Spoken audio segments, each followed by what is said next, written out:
حضرت ابو موسیٰ رضی اللہ تعالیٰ عنہ بیان کرتے ہیں، رسول اللہ صلی اللہ علیہ وسلم نے فرمایا، کسی اجنبی کو شہوت کے ساتھ دیکھنے والی ہر آنکھ زانیہ ہے، اور بے شک عورت جب عطر لگا کر کسی مجلس کے پاس سے گزرتی ہے تو وہ ایسی ویسی یعنی زانیہ ہے۔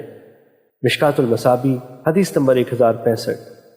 حضرت ابی بن کعب رضی اللہ تعالیٰ عنہ بیان کرتے ہیں، ایک روز رسول اللہ صلی اللہ علیہ وسلم نے ہمیں نماز فجر پڑھائی، جب سلام پھیرا تو فرمایا، کیا فلاں شخص موجود ہے؟ صحابہ نے عرض کیا نہیں۔ پھر پوچھا، کیا فلاں شخص موجود ہے؟ صحابہ نے عرض کیا نہیں۔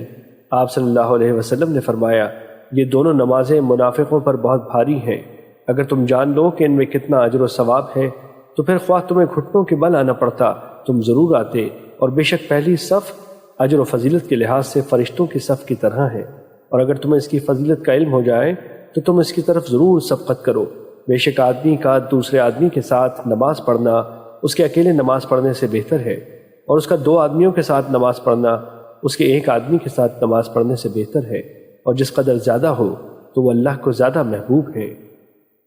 مشکوٰۃ المصابیح حدیث نمبر 1066۔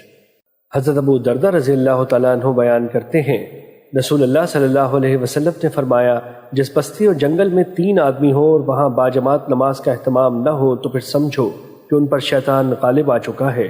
تم جماعت کے ساتھ لگے رہو، بھیڑیا الگ اور دور رہنے والی بکری کو کھا جاتا ہے۔ مشکوٰۃ المصابیح حدیث نمبر 1067۔